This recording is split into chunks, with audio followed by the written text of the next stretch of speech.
নে নে ব্রাশ কর, দাদার ব্রাশ, দাদার দাদার। আস্তে যাও বাবা, আস্তে যাও।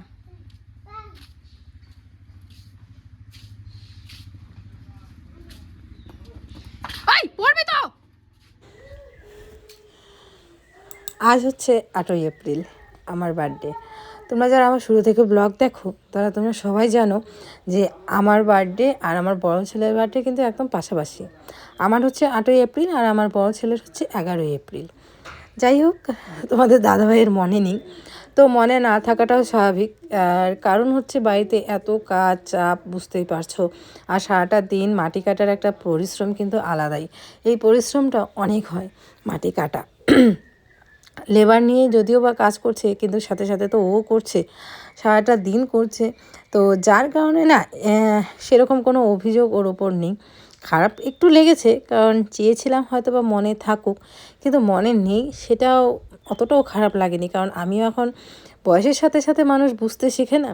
দেখবে মানুষ যখন তুমি ঠকবে তখন মানুষ চিনতে শিখবে, আর বয়সের সাথে সাথে তোমার ম্যাচুরিটিও অনেকটা বাড়বে। তো সেই জন্য আমার এখন আর অতটাও খারাপ লাগেনি, যেটা 2 বছর 3 বছর আগে লাগতো। তো যাই হোক, তবুও মনে করে দেওয়ার 2বার চেষ্টা করেছিলাম। তো যখন দেখলাম ব্যর্থ হয়ে গেছি, তখন নিজে থেকেই বলেছিলাম। তো যাই হোক, পুরো ভিডিওটা দেখতে থাকো, তাহলে তোমরা বুঝতে পারবে। এখন কিন্তু বিকেলবেলা, সকালবেলা একবার কাটা হলো, তারপরে আবার 2 টলি মাটি এসেছে, তারপরে যে এখন আবার কাটা হয়েছে। এখানে মোট 14 থেকে 15 টলির মতো মাটি লেগেছে। অ্যামাউন্টটা কত আমি ঠিক জানি না, তোমাদের দাদাভাই না হয় তোমাদের সাথে শেয়ার করবে। আরও 2 টলির মতো মাটি লাগবে। ওই 2 টলি মাটি আসলে কালকে কাটলে ব্যাস, তাহলেই শেষ হয়ে যাবে মাটি কাটা। ঘরের এই একটা স্টেপ অনেকটা বড় বড়, যেরকম এই মাটি কাটা, তারপর চারিদিকে এই যে ওয়াল তোলা, এটা, তারপর পিলার ওঠা, এগুলো কিন্তু বেশ বড় বড় একটা মানে কাজের ধাপ। এগুলো আস্তে আস্তে হয়ে যাচ্ছে, মানে একটা ধাপ হয়ে যাচ্ছে বা পার করছি। এদিকে দেখো, 2 ভাইকে একদম আবার পরিষ্কার করে দিলাম। জামা প্যান্ট যা ছিল সব খুলে সাবান টাবান দিয়ে একদম হাত পা ধুইয়ে দিলাম, কারণ প্রচুর মাটিতে খেললো, তাই না বাবা? একদম পুরো ভালো করে পরিষ্কার করে তেল ঢেল দিয়ে দিলাম। এখন ওদের জন্য দুধ গরম করব হালকা করে, তারপর ওদের টিফিন দিব। 2 ভাইকে দুধ বিস্কুট দিব, ওরা খাবে। খিদা পাইছে মা? ঠিক আছে, আনতেছি, দাঁড়াও। চলো। আরে এই যে ইনি তো আমার পাত ছাড়বে না, ইনি আমার সাথে সাথে যাবে। চলো, রান্নাঘরে যাব মানে ও যাবে আমার সাথে। এরা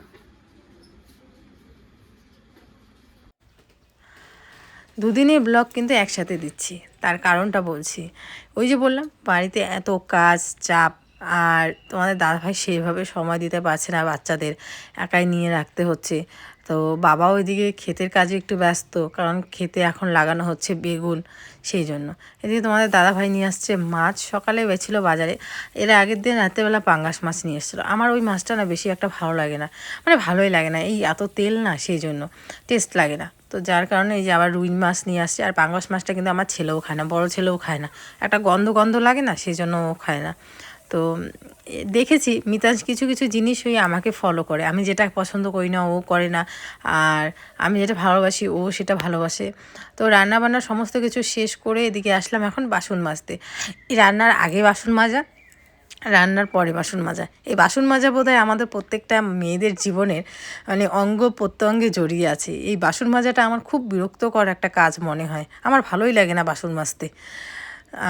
রান্না করতে ঠিক আছে, রান্না করব মানা যায়, কিন্তু বাসন মাজতে আমার ভালো লাগে না। এবার মোছামুছি করতে ভালো লাগে, ঘর পরিষ্কার করতে ভালো লাগে, কিন্তু এটা বিরক্ত লাগে। তোমাদের কার কার এরকমটা লাগে আমাকে অবশ্যই কমেন্ট করে জানিও। আবার আবার খাবার দিতে বাজে লাগে, রান্না করতে ভালো লাগে, কিন্তু মানুষের খাবার বেড়ে বেড়ে দিতে খুব মাঝে মাঝে তোমাদের দাদাভাইকে বলে তুমি খাবারটা বেড়ে নাও, মানে আমার ভালো লাগে না। আবার নিজেও খাবার বেড়ে খেতে খারাপ লাগে, আমাকে যদি কেউ খাবার বেড়ে দিত, সেই জন্য মাঝে মাঝে কিন্তু তোমার দাদাভাই আমাকে খাবার টাবার বেড়ে দেয়, মানে নিজেও বেড়ে খায়, আমাকেও বেড়ে দেয়। তো বেশ ভালো লাগে আর কি, তাই না বলো? তো চলো বাসন কাসন মেজে, জামা কাপড় আছে ওগুলো ধুবো।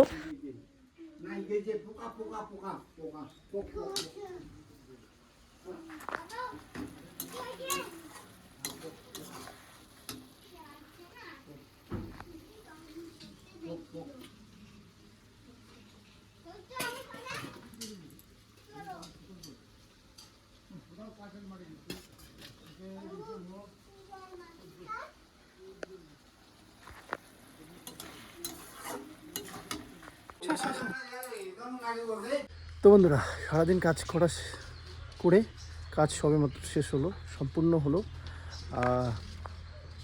মাটি কাটার কাজ আমাদের ভিটিতে কিন্তু পুরো কমপ্লিট। তোমাদেরকে হয়তো পরে আমি দেখাবো, নাহলে মিতু দেখাবে। তো এই ভিটিতে প্রায় গেছে মাটি 14 থেকে 15 টলি।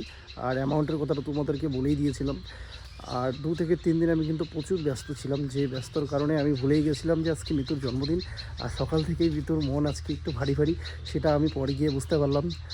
আসলে ও চায় যে, গিফট চায় না, কিন্তু ও চায় যে আমার জন্মদিনটা মনে রাখুক। আর স্পেশালি যদি আমার মনে না থাকে, সেটা ওর ভীষণ খারাপ লাগে। তার কারণ আমি বুঝতে পারি যে আমি ছাড়া ওর উইশ করার মতো এখন কেউ নেই। কিন্তু আমি জানি না এর ফাঁকে নাকি আমি ফোন করছে শুনছি, কিন্তু কেন ফোন করছে এছাড়া আমি জানি না। আমি জিজ্ঞেস করলাম যে কী ব্যাপার, তো ও বললো যে মামি ফোন করছে, জাস্ট এতটুকুই। কিন্তু যে ফোন করে উইশ করেছে বা জানিয়েছে, সেটা কিন্তু আমার একদম জানা নেই। আমিও ভুলেই গেছি যে আজকে ওর জন্মদিন। কয়েকদিন আগেও আমি যে মানে জানা ছিল যে জন্মদিন, কিন্তু তারিখটা আসলে এত চাপে সেটা ভুলে গেছি। বড় ছেলের আর মিতুর জন্মদিনটা খুব কাছাকাছি, তো এতটুকু আমিও জানি। যাই হোক, পরে আমি বুঝতে পারলাম যে জন্মদিন, এর জন্য ও কিন্তু মন ভারী করে আছে। তোমাদেরকে ওর সামনেই ব্লগ করছি আমি, মানে সামনে বলতেই পাশে কাছাকাছি আর কি। চলো তোমাদেরকে দেখাচ্ছি কি অবস্থা ওর। এই যে তোমাদের মিতু এখানে বসে আছে। হ্যাঁ, যাই হোক, আমার মনে ছিল না। আমি প্রত্যেক বাড়ি ওকে উইশ করি প্রায় রাত 12টার পরে, বা মনে না থাকলেও সেটা হচ্ছে খুব সকালে। তো যাই হোক, শুভ জন্মদিন। জন্মদিনের অনেক অনেক শুভেচ্ছা রইল। সরি অনেকটা দেরি হয়েছে বলে। এবারে সত্যিই আমার একেবারে মনেই ছিল না, কারণ যেহেতু ঘরের কাজ, মাটি কাটার কাজটা চলছিল। দুর্দান্ত পরিশ্রম হয়, তোমরা জানো যে মাটি কাটার কাজ কতটা পরিশ্রম লাগে। ও ভাবছে হয়তোবা যে আমার মনে নেই, আসলেও মনে নেই। আমার পরে মনে হলো। মাটি যখন আবার সকালবেলা কাটতেছিলাম, আমি ছেলেকে দিয়ে এই দেখে বলো, ছেলেকে দিয়ে বলাইছিলাম যে ওর বাবাকেও বলতেছে, বাবা আছে কয় তারিখ মনে পড়ছে? আমি যখন কথা বললাম 10 তারিখ, আর 10 তারিখ এরকম করে বড় ছেলে আমাকে বলছিল যে কত তারিখ। তারপরে আমি বলেছি যে কত হবে, 8-10 তারিখ হবে। আমার একদম মাথায় ছিল না, সরি। আমি জানি ওর রাগ কমবে না। যাই হোক, ও ভাবছে হয়তো বা কিছু হবে না, কিন্তু আমি চেষ্টা করবো। ও চায়ও না যে মানে সেলিব্রেশন হোক, ওরকম কিছু না। ও জাস্ট চায় যে রাখবে, মনে থাকবে। তো বিষয়টা হচ্ছে যে দেখি কতটুকু কী হয়। রাগ ভাঙাতে এভাবে রাগ ভাঙানো সম্ভব নয়। যতটুকুনি পারবো করবো, তোমাদের সাথে তো শেয়ার করবই জন্মদিনের দিনটা কেমন কাটে। সকালবেলায় অবশ্য বাজারে গিয়ে মাছও নিয়ে আসছি। ওর হচ্ছে বড়ো পিস পছন্দ, বড়ো পিসই করে নিয়ে আসছি আজকে। জন্মদিনে একেবারে ওর মন খুব খারাপ, হ্যাঁ, যে উইশ করে নাই। আমি প্রত্যেক বাড়ি হচ্ছে 12টার পরে, রাত 12টার পর, মানে আমি জানি ও রাগ খুব খারাপ পায়, কষ্ট পায়। কিন্তু প্রত্যেকবারই করি। আসলে আমার জীবনে কাছের মানুষ খুব হাত দিয়ে এরকম গনা, আমি এটাই হচ্ছে কারণ বন্ধুরা, এটাই হচ্ছে কারণ কি গনা গাথা মানুষদের লিস্টের মধ্যে সবার প্রথম ওই পড়ে। তো ও করেনি, এই জন্য খারাপ লাগছে, ঠিক আছে। যাই হোক, তোমরা উইশ করো। ও আমাকে বলছিল কি যে থাক, কি বলছে, আমি কি চাইছি, আমি আগে থেকে ওকে বলেছিলাম আমার জন্মদিনে কোনো গিফট লাগবে না, যে একটাই গিফট চাই আমাদের 4 মানে ওর কথা হচ্ছে যে জন্মদিন ও আমাকে আগেই বলেছিল যে তোমার কাছে আমি অন্য কিছু চাই না, শুধু চাই হচ্ছে যে আমাদের একটা 4 জনের ছবি তুমি আমাকে এটা সেই দিন দিবে, বাধাই করে আনবে, সেই উপলক্ষে, জন্মদিন উপলক্ষে। তো যাই হোক, এটা হচ্ছে আজকে যেহেতু মাটি কাটার কাজ সম্পূর্ণ হলো, সারাটা দিন আমি ব্যস্ত ছিলাম ওইদিকে। তো তারপরেও কথা রাখবো, সেটা হচ্ছে যে জন্মদিনের পরে হলেও আমি এনে দেবো ওকে। তো এই হচ্ছে বন্ধুরা, চলো দেখতে থাকো। আর ওই গিফট কেক কাটা এগুলো আমি এখন সমস্ত কিছু ওই ছেলে পছন্দ করে, তো সেই জন্যই করা, যে ওর পছন্দ করে, খুশি হয়ে যায় এগুলো দেখলে। ওই কাটতে চায়, বলে আমার জন্মদিন, ওর খুশি দেখলে আমাদের প্রত্যেকের বাবা মাই খুশি হয় এই জিনিসগুলো। তো এই হচ্ছে বিষয়। চলো, আর একটু কাজ আছে, মানে প্রায় কমপ্লিটই করে তারপরে তোমাদের সাথে আসছি। তারপরে তোমাদের সাথে আবার ভিডিওটা কন্টিনিউ করছি। কি ভূত? ওই যে একটা ভূত, দুই ভূত কি করে? তোমাকে আজকে খেয়ে নিবই। আমাকে খেয়ে নিবা? আজকে তোমাকে ছাড়বই না। ছাড়বা না আমাকে? না। বলে বাবালি বাবা। কুল্লু বাবা, ব্যথা বাবা।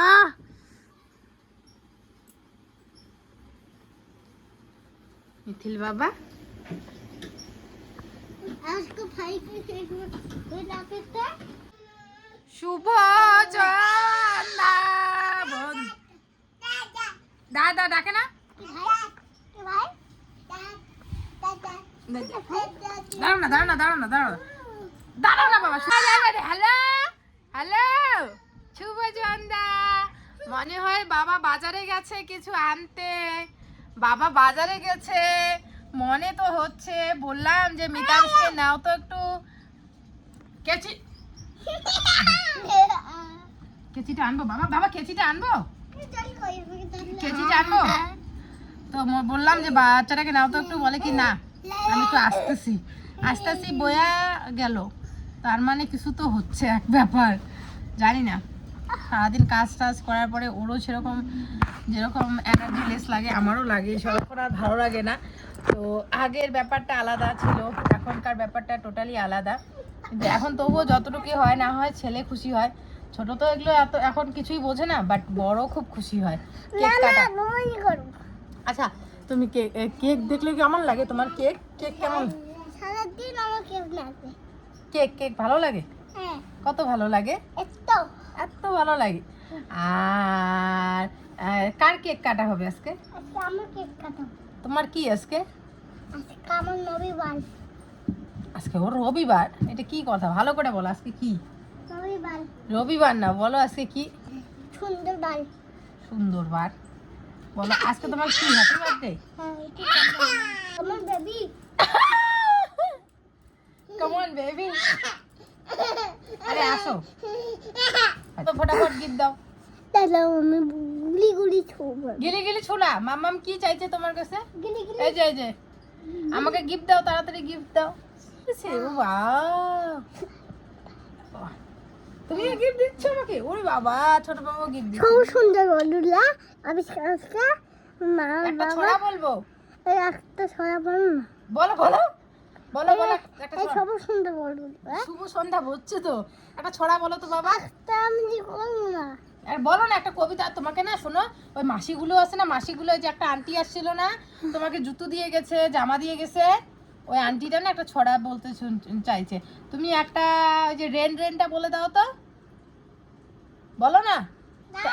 আর রেন রেন বলে সবাই হাততালি দিবে। বলো বলো, এইখান থেকে না হাততালি আসবে। বলো তো, বলো না, রেন রেন বলো তো, রেন রেন বলো না বাবা, রেন রেন।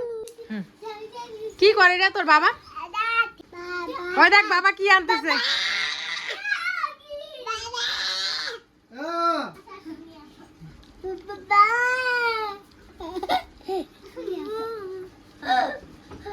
কিসে কাটবো? কিছু লাগবে না। এদিকে দেখো ছোট্ট মোট্ট করে একটুখানি অ্যারেঞ্জমেন্ট করেছে বার্থডে আমার মন রক্ষার জন্য। কিন্তু এই যে তোমাদের বললাম না, এখন আর আমার এইসবে অতটাও মানে ঠিক লাগে না। কারণ আমার এই বড় ছেলে খুশি হয়ে যায় জাস্ট এই জন্যই। ও দেখবে ওর মুখের হাসি, ওর মুখের এক্সাইটমেন্ট, ঠিক ঠিক ঠিক। তার সাথে কেকটা ওই কাটতে যাবে, ওই বলবে যে আমি কাটবো আমি কাটবো, এরকম আর কি। আর ছোটো ছেলে তো কেঁদেই ব্যস্ত, কারণ ওর এই সব পোষায় না। ওকে শুধু ওর মার কোলে দাও, ওর সারা দিন ওর মার কোলে থাকবে। ওর মা কি বলবে না বলবে ওর মার সাথে সারাদিন। তো এদিকে দেখো বড় ছেলে কেক কাটছে, ছোটো ছেলে এগুলো ধরবেও না, ধারের কাছেও যাবে না। ও শুধু গাড়ি, ওর বাবার সাথে বাইকে উঠতে এত পছন্দ করে। যদি কান্না করতে করতে আমি বলি যে বাবা বাইকে যাবা, বাস ও চুপ। তো এদিকে আমার বরকে খাইয়ে দিলাম, ছেলেদের খাইয়ে দিলাম। এখন অনেকটা রাত্রি কিন্তু, যার কারণে আর সেরকম কিছু নেই, বাবাও বাড়িতে নেই। তো যাই হোক, আমরাই কেক কাটলাম। আর বড় ছেলে কিন্তু কেক খেতে খুব পছন্দ করে, যদিও বা ওকে ক্রিমটা সরিয়ে সরিয়ে দিচ্ছিলাম। আর আমাকে একটু খাইয়ে দিল, বলো কি আমি একটু খাই তারপরে তোমাকে খাইয়ে দেবো। এই নাইটিটা নতুন পরেছি, তোমরা দেখিয়েছিলে ওই যে ইসের সময় এনেছিল পয়লা বৈশাখ উপলক্ষে। আমি বললাম না পয়লা বৈশাখ উপলক্ষে আমি রাখতে পারলে হয়, পরে নিয়েছি। আজকেও তো একটা ভালো বিশেষ দিন, তাই না? পরলে ক্ষতিটা কি, নতুন ড্রেস, সেই জন্য পরে নিলাম।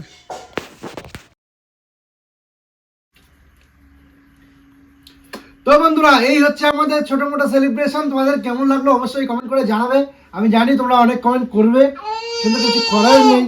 এইদিকে ছোট ছেলে ঝামেলা করছে খুব সিম্পল ভাবে, আর খুব তাড়াহুড়োর মধ্যে করতে হলো, কারণ দুই ছেলেই ব্যস্ত হয়ে গেছে যে কেকটা কখন ধরবে আর কখন কখন খাবে। এই যে দেখো, দেখতেই পাচ্ছো কি একটা অবস্থা। দুটো বাচ্চা যদি ছোট ছোট থাকে বাড়িতে, তাহলে বুঝতে পারো যে কি হতে পারে। এর জন্য আর কিছু বলার নেই। খাও। আমার মানে বার্থডে সেলিব্রেশন হলো মানে মিতাংশের পুরো মানে কি এক্সাইটেড। কেমন টেস্ট বাবা? দাঁড়িয়ে দাঁড়িয়ে খাও, যাও। আমার বড় ছেলে সরো সরো সরো, তুমি সামনের থেকে সরো। এখানে এসো, এখানে এসো, এখানে এসো, এখানে এসো, আসো। এ রাম, দিঘা এগুলো উঠবে না। মিতাংশ রাগ হয়ে যাচ্ছে ওর মার গিফট।